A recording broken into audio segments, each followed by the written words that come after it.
Sempat adanya polemik, 4.000 lebih pemilih yang ada di perbatasan Palembang Banyuasin, tepatnya di Pelaju Darat, Talang Pete, dan 15 Ulu, telah menjalani proses coklit dan mereka dinyatakan masuk sebagai pemilih Kota Palembang.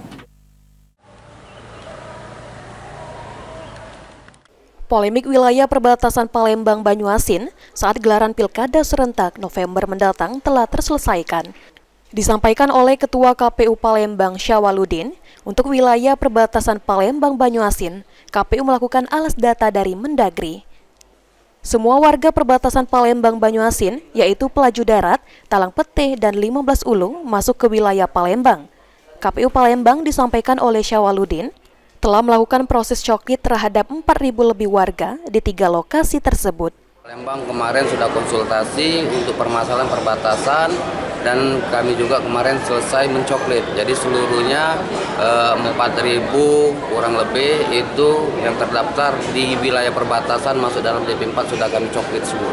Jadi mereka termasuk di Palembang semua ini Pak ya? Buat saat ini masuk di Kota Palembang. Berapa Pak? KPU Palembang mengumumkan hasil daftar pemilih sementara atau DPS yang sudah menjalani proses coklit melalui kantor kelurahan ataupun lewat online. Firman Hidayat, PAL TV.